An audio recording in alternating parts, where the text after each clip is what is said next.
안녕하세요. 핑플릭스입니다. 제가 서울시에서 청년분들을 상담한 지도 이제 3년 차가 됐어요.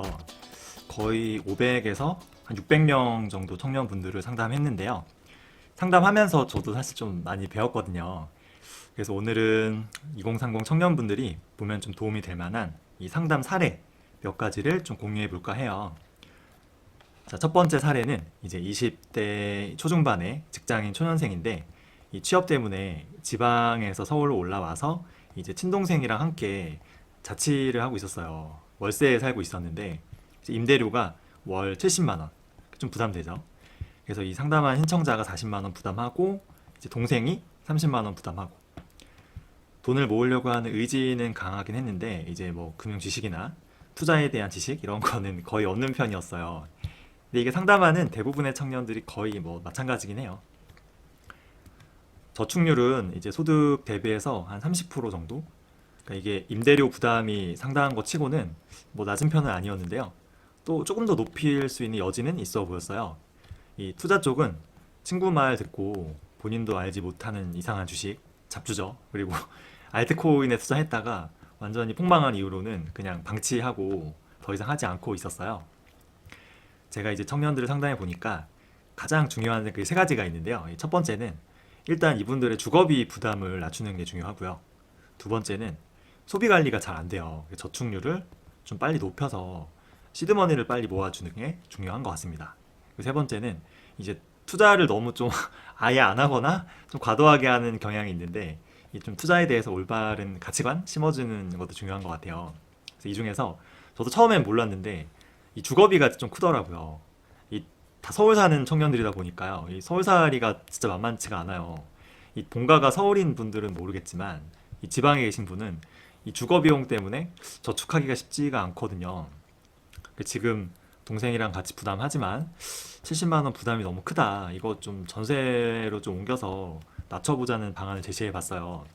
다행히 청년들은 소득이 너무 크지 않다면 이제 중기청이랑 버팀목이라는 굉장히 싸게 좀 빌릴 수 있는 전세 대출이 있거든요. 그래서 보증금의 이제 80%까지 중기청은 1억, 버팀목은 2억까지 가능해요. 이 두 개를 섞을 수도 있거든요.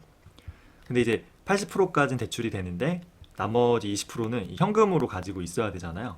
근데 이분들이 동생하고 돈을 합쳐봐도 한 1,500 정도가 모자르는 거예요, 돈이. 그러니까 당장 옮길 수가 없는 거죠. 제가 한번 부모님한테 좀 지원해달라고 할 수 없냐 물어보니까 가능은 할 텐데 이게 좀 미안하니까 이제 부담을 좀 느끼는 거예요. 그래서 제가 이제 표를 걸어뒀죠. 지금 이대로 동생과 월세 살 때 주거 비용이랑 부모님 지원을 조금 받아서 전세를 옮겼을 때 이제 이자만 내면 되잖아요. 그래서 이거를 비교해 줬는데 동생 부담금까지 합치면은 전세가 한 달에 한 45만 원 정도 절약을 할 수 있더라고요. 이게 1년이면 500, 그쵸? 500 정도 되고 2년이면은 1,080만 원, 1,000만 원이 넘죠. 그래서 2년 동안 이 1,000만 원을 허투루 쓰지 않고 잘 모으겠다고 말씀드리면 부모님도 허락해주지 않겠냐 했더니 이분들이 이제 친동생이랑 내려가서 부모님한테 똑같이 표를 그려서 프레젠테이션을 했다는 거예요. 그래서 이제 성공해서 결국 지원을 받고 전세를 옮기게 됐죠. 이제 주거비가 많이 나아졌죠. 그 여기 플러스 지출 예산을 좀 세워보고 통장 관리도 좀 체계적으로 해서 더 좀 저축률을 올려보자. 그래서 기존 저축률이 30%였는데 얘를 45%로 올릴 수 있게 되었죠. 마지막으로 투자 쪽도 이제 개별 주식은 힘들다 성공하기가 공부도 많이 해야 되고 그래서 이제 S&P 500 같은 좀 편하게 투자할 수 있는 ETF에 대해서도 좀 설명을 좀 했어요. 이 상담할 때 또 청년분들이 가장 많이 물어보는 질문 중 하나가 그러면 저축액에서 내가 얼만큼 좀 투자해야 되냐 투자 비중을 좀 많이 물어보거든요. 그럼 저는 이제 소크라테스의 너 자신 알라고 얘기하죠. 그러니까 적절한 내 투자 비중을 알려면 남에게 묻지 말고요. 이 스스로를 좀 알아야 돼요. 그러니까 나의 투자 성향도 좀 파악해야 되고요. 앞으로의 내 이 재무 계획에 따라서 얼만큼 투자할지 이게 달라지기 때문이에요. 이게 세이빙, 얘가 인베스팅인데요. 예를 들어 청년분들은 특히 이제 결혼 그리고 여행 자금도 있고요. 그리고 또 대학원 진학하는 분들도 많아요. 이런 것들이 내가 한 1에서 3년 내로 꼭 써야 된다. 이러면은 예적금으로 안전하게 세이빙 해야죠. 근데 내가 뭐 이제 내 집 마련을 뭐 10년 뒤에 한다던가 뭐 노후 자금 같은 거 아니면 결혼을 난 좀 늦게 할 거다. 그래서 결혼 자금도 투자할 시간이 좀 있다. 그러면 장기적인 목표는 인베스팅 투자해야죠. 그래서 이 상담의 신청자는 나이가 이제 초중반 어리잖아요. 결혼 자금도 꽤 먼 얘기라서 이제 투자 비중을 좀 높여도 되는 상황이었어요. 근데 경험이 너무 없다 보니까 일단은 자기 소득의 한 35% 정도만 투자를 경험해 보기로 했죠. 기존에는 이 돈을 저축해도 이게 어떤 목적이나 이제 방향성이 전혀 없었어요. 그냥 수시 입출금 통장에 돈을 넣고 방치했더라고요. 근데 이제는 이제 2년 뒤에 보증금이나 이제 나중에 결혼 자금, 내 집 마련, 그리고 노후 자금 같이 좀 목표를 정해서 체계적으로 좀 모아 보자고 제안을 했고요. 이렇게 모았을 때 3년 후에 이제 순자산 1억을 이제 모을 수 있다고 하니까 이제 엄청 좋아하더라고요. 희망이 좀 생기는 거죠. 그러니까 저도 이제 그런 신청자를 보면서 좀 웃음이 나왔죠. 결과적으로 아까 제가 청년들 재무 관리에서 제일 중요한 거, 이 주거비를 낮출 수 있었고요. 두 번째로 소비 관리를 통해서 이제 저축률을 높일 수 있었죠. 세 번째로 투자도 이제 목표를 세우고 이제 ETF 적립식 투자를 통해서 이제 좀 올바른 방향으로 좀 돌릴 수 있었어요. 세 분야 모두에서 좀 의미 있는 상담이라고 할 수 있었죠. 그래서 몇 달 뒤 연락이 왔는데 이 신청자 본인도 자기도 놀랄 만큼 좀 큰 변화가 있었다면서 되게 고마워하더라고요. 일단 전세로 옮겨서 이제 저축률도 많이 올라간 것도 사실인데 이제 급여가 많이 올랐다 하더라고요. 저축액이 더 올라가면서 아마 1억을 3년이 아니고 2년에서 2년 반 안에도 모을 수 있을 것 같다면서 이게 2023년 작년 초 상담이었으니까 예상대로 투자를 했으면은 수익도 꽤 많이 났겠죠. 물론 모든 상담이 이렇게 바람직한 방향으로 흘러가는 건 아니에요. 이 상담을 저도 해보니까 저는 상담사의 이 능력이 중요하다 생각했는데 이것보다 이제 상담을 신청하는 청년들의 이 의지가 제일 중요한 것 같아요. 이분이 의지가 되게 강했기 때문에 이렇게 된 거지. 실제로 이게 제가 열심히 상담했지만 결국 이제 의지가 없어서 실행이 안 되는 분들도 많거든요. 그래서 의지가 굉장히 중요한 상담입니다. 자, 두 번째 상담은 이분은 30대 이제 초반에 이제 5년차 직장인인데 이분이 투자에 진짜 관심이 많은 분이었어요. 그러니까 하루에 거의 두세 시간씩 투자에 대해서 공부하고 이 투자 관련 책만 자기가 수십 권을 읽었다고 하더라고요. 내가 왜 이렇게 투자 열심히 냐 물으니까 아 선생님 근로소득으로는 답이 없어요. 저 아마 그 월급만 모아서는 평생 집도 못 사고 결혼도 못 하고 오로지 자기는 투자로 지금 자산을 불리는 것만이 유일한 희망이라고 거기에 지금 매진하고 있다 하더라고요. 그 제가 상담할 때 청년분들한테 꼭 물어보는 게 있어요. 이제 근로소득이랑 이제 자본소득이 있잖아요. 이 중에 뭐가 더 중요하냐? 대부분 자본소득이 더 중요하다고 얘기를 해요. 맞죠? 저희 자본주의 사회잖아요. 근데 이게 한 사람의 인생 전체로 보면은 이게 자본소득이 중요한 게 맞아요. 근데 지금 이 30대 초반의 나이에도 진짜 이게 중요할까요? 자, 이 매일 두세 시간씩 공부하고 책을 엄청 읽었다는 이 투자만이 희망이라는 이 청년분의 투자 금액이 이제 3천만 원이거든요. 상담하는 청년분들의 투자 금액이 사실 그렇게 크지 않아요. 3천만 원도 꽤 많은 편에 속하고요. 사실은 1천만 원 미만이 거의 과반수 이상이에요. 100만 원 미만도 엄청 많죠. 이게 나이가 어리고 투자한 지 그러니까 돈 번 지 얼마 안 됐잖아요. 당연한 일이긴 한데요. 그 연평균 수익으로 10%를 꾸준히 낼 수 있다면은 전 세계 모든 투자자 중에서 상위 10%라는 통계가 있죠. 그러니까 연 10% 수익도 쉽지 않아요. 그럼 아까 이분이 이 3천만 원을 투자해서 10% 수익이 났다? 그러면 1년 동안 얻을 수 있는 이 자본 수익은 사실 300만 원밖에 안 돼요. 근데 근로소득은 이거보다 1년에 훨씬 벌 수 있잖아요. 30살에 이제 순자산 1억 모은 청년도 흔치는 않아요. 근데 이렇게 모았다 치고 이 돈을 그러면 안 되지만 100% 이제 투자에 몰빵한 거예요. 그래도 자본소득은 1년에 1천만 원밖에 안 되죠. 근데 사회초년생도 연봉이 2천만 원은 넘잖아요. 그죠? 그러니까 내가 1억을 투자해도 자본소득은 사실 근로소득 대비하면 너무 적은 거예요. 그래서 아직은 자본 이 축적이 이루어지지 않은 청년들은 투자가 생각만큼 중요하지 않아요. 오히려 근로소득, 뭐 사업소득 이런 게 훨씬 중요하죠. 결국 이 자본을 축적할 수 있는 그 근간이 근로소득이잖아요. 저도 사실 그랬거든요. 지금 막 투자에 너무 신경을 막 쓰고 막 이 시간이랑 특히 이 에너지를 많이 뺏기는 것보다는 저는 이 본업에 충실하면서 내 커리어를 잘 쌓아서 이제 미래에 내 이제 몸값을 올리는 게 더 현명한 일 아닐까요? 그쵸? 물론 시간이 좀 많이 지나서 그 자산이 쌓이면요. 당연히 근로소득과 자본소득은 역전이 되죠. 예를 들어 지금 자산이 1,000만 원인 청년이 소득 상승률은 연 한 4% 기준으로 매월 150만 원씩 저축하고 투자를 병행하는 거예요. 그래서 수익률은 뭐 연 5.5% 보고 그렇게 되면은 이제 15년 뒤에 순자산이 이제 5억 5천이 되죠. 20년 뒤에는 이제 한 9억 2천이 됩니다.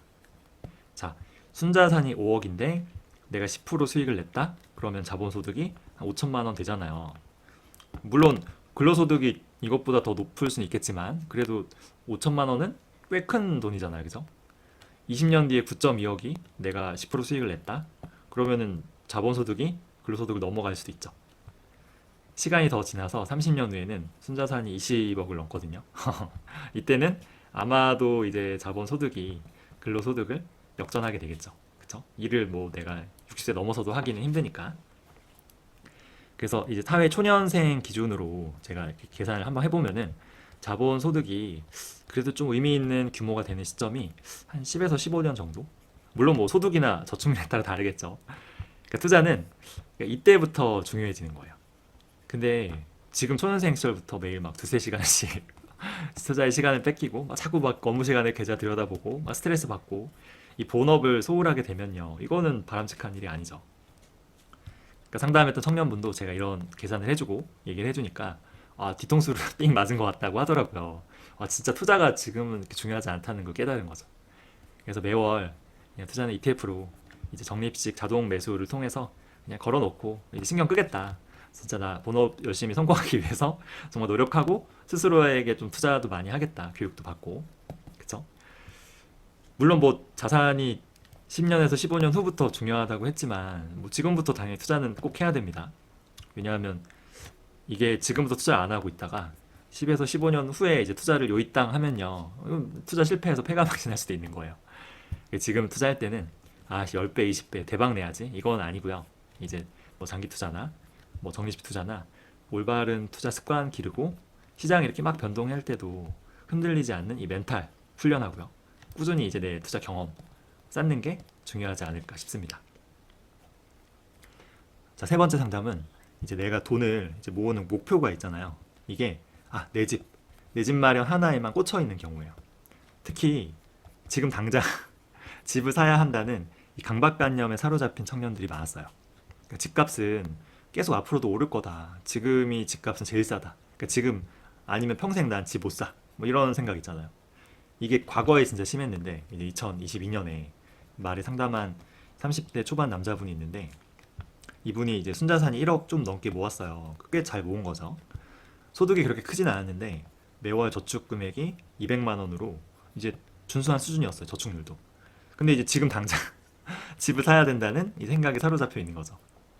그래서 이분 계획이 40년 이제 DSR 이제 적용되는 풀로 대출 받고 부족한 거는 신용대출을 땡기는 거죠. 그래서 총 6억 원을 대출 받고요. 자기가 모은 돈 1억에 이제 부모님 도움 1억까지 해서 이제 8억짜리 아파트를 사야 된다. 근데 이게 6억을 다 일단 대출도 못 받을 뿐더러 신용대출은 이자만 갚는 걸 감안해도 이게 월 한 250만 원 이상 원리금을 갚아야 되는데 이게 지금 200만 원 저축도 많이 하는 건데 이게 와 쉽지 않잖아요. 그러니까 집을 사면은 허리띠를 더 졸라 매야 되고요. 그리고 당연히 추가 저축은 이제 못 하고요. 그리고 여지껏 모아놓은 자산이랑 이제 내 퇴직금까지 다 깨서 올인해야 되는 거예요. 그래서 영혼까지 소위 끌어 모아서 이렇게 집을 사서 이제 실거주 이제 한다고 하는데 그러면 10년 뒤에 만약에 집값이 다행히 잘 올랐다. 그러면은 너한테 이득이 있냐? 물어보니까 집값 오르면 이거 비싸게 팔 수 있으니까 나한테 이득 아니냐 하더라고요. 그럼 제가 이제 이거 집 팔면은 어디서 또 살 거냐고 그 말이 이제 없는 거예요. 이게 집값이 올랐을 때 잘 팔고요. 이거 뭐 지방, 지리산 같은 데 가서 싼 집에서 살 거 아니면은 이거 1거주 1주택은 투자라고 하기가 힘들어요. 그런 면에서 집 한 채 모든 거를 내가 영끌한다? 당연히 바람직하지 않죠. 우리 인생의 목표가 내 집 마련 딱 하나만 있으면 모르겠는데 그게 아니잖아요. 그래서 제가 내 집 마련 말고 또 돈 생기면 뭐 하고 싶냐고 하니까 아, 나 결혼도 하고 싶고 나 자녀도 키우고 싶다. 해외여행도 좀 마음껏 다니고 싶고 좀 뭐 정년이 없으니까 노후 준비도 하고 싶다. 내가 그럼 이거 집 한 채 사면은 이게 모든 게 다 해결될 수 있냐 물었더니 아씨 좀 그럴 것 같지 않다고 하죠.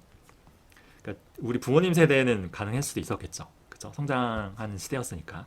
근데 지금 청년 세대가 지금 집을 사서 이게 사실 쉽지 않죠. 또 주식과 다르게 이제 부동산은 적립식 투자가 안 되잖아요. 그러니까 큰 목돈을 딱 한 번에 투입해야 되기 때문에 이 매매 타이밍이 되게 중요한데요. 이게 2022년 말은 진짜 이 타이밍이 아니었어요. 그래서 제가 그때 이제 통화량 대비해서 이제 아파트 시총 그래프나 전세가 대비해서 매매 가격이나 우리나라의 소득 대비해서 집값 지수나 집 미분양 추이나 공급 물량이나 특히 거래량 같은 거 다양한 데이터를 보여주면서 야, 지금이 영끌해서 무리하게 살 때인지 스스로 좀 판단하게끔 했어요. 통화량이 계속 늘어나잖아요. 그러니까 앞으로도 이 통화량이 늘어나면 화폐 가치 하락을 해치할 수 있는 대한민국 아파트 가격도 계속 오르기만 할 거란 분도 있는데요. 이것도 일리 있긴 해요. 근데 이 화폐 가치 하락을 해치할 수 있는 자산이 꼭 한국의 아파트만 있냐면은 또 그건 아니죠. 세상을 넓게 보면은 한국의 아파트보다 더 매력적인 투자 대상은 사실 널려 있죠. 대표적으로 S&P 500 같은 미국 지수를 보면은 연평균 10% 이상 꾸준히 수익을 내왔잖아요. 만약에 이제 모아놓은 돈 1억이랑 부모님 돈 도움 1억, 총 2억을 집을 사지 않고 만약에 투자했을 때 기회비용이랑 이 40년 동안 내가 250만 원을 갚아야 되잖아요. 이 기회비용을 좀 계산해 보면요. 이제 이걸 연 8% 수익만 가정해 볼게요. 보수적으로. 그러면 2억의 40년 후 기회비용은 48억이 돼요. 그리고 매월 250만 원의 40년 기회비용은 87억입니다. 그러니까 이 둘을 합하면은 135억이죠. 그러니까 보수적으로 연 8%만 가정해도 135억이에요. 아마 그때 가서 달러 가치로 환산하면은 훨씬 더 크겠죠. 물론 40년간에 이제 집이 있으면 내가 거주할 수 있잖아요.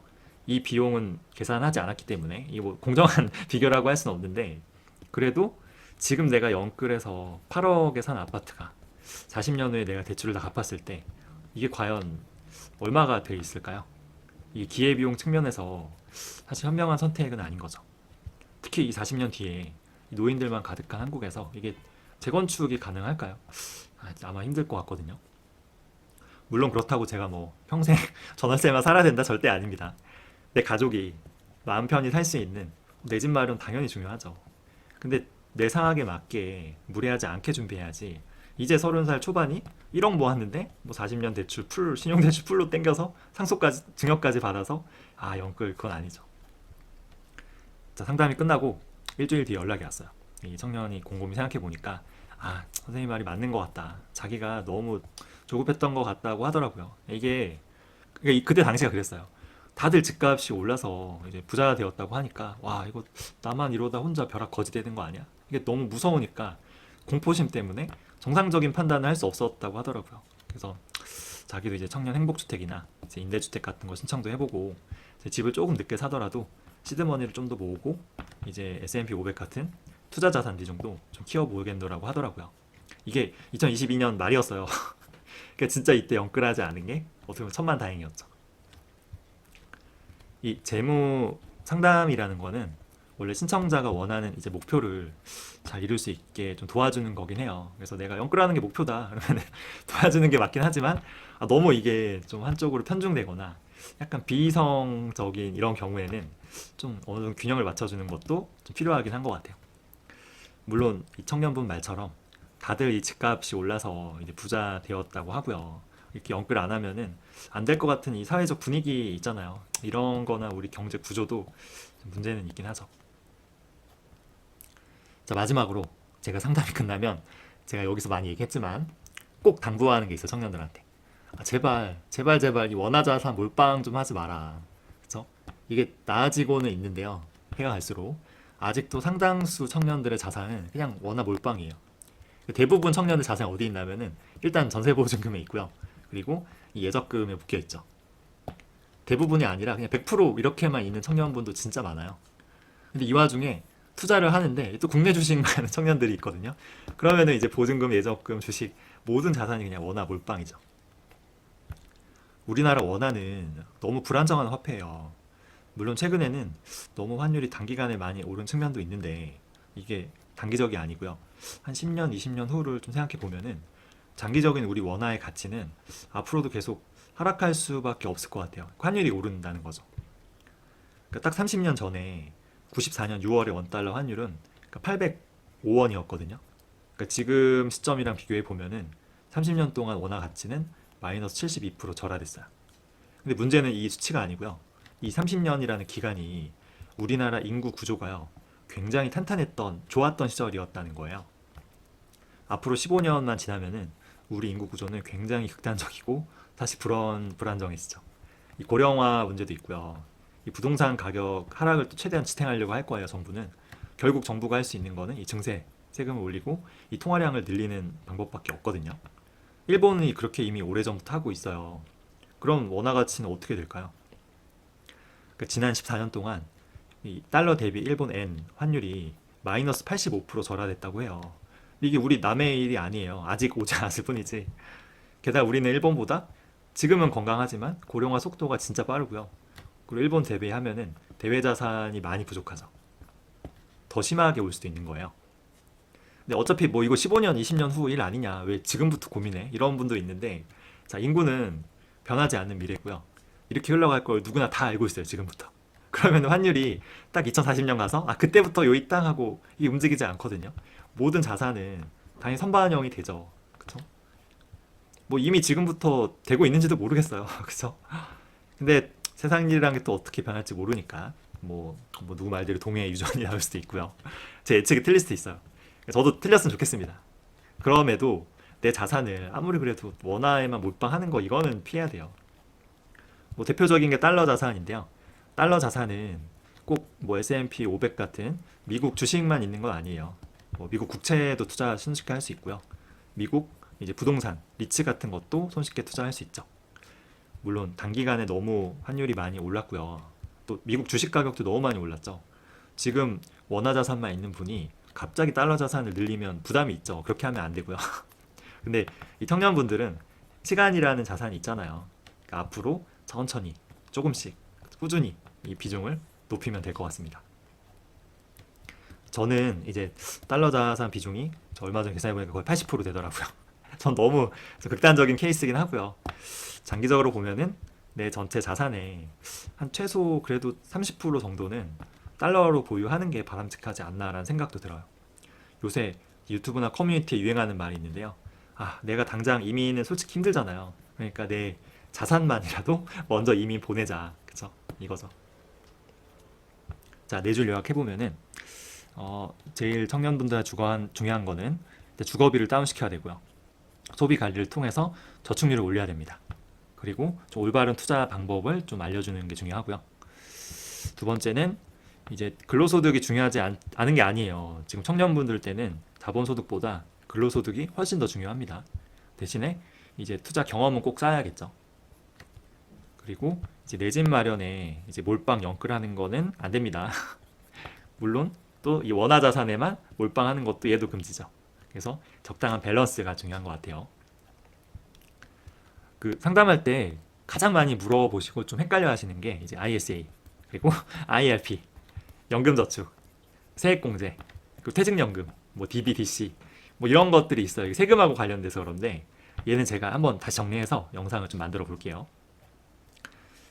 그 서울 영테크 이거는 서울시에서 어떻게 보면 공적인 영역에서 청년들의 이제 재무 상담이나 이제 금융이나 경제 쪽으로 교육을 지원하는 첫 사업이에요. 그러니까 상품 판매나 권유 이런 거 전혀 없이요. 순수한 상담 교육만 진행하거든요. 그래서 서울에 사는 이제 39세 미만 청년분들은 이제 무료로 받을 수 있으니까 한번 내가 잘하고 있는지 점검 받아보시면 좋을 것 같고요.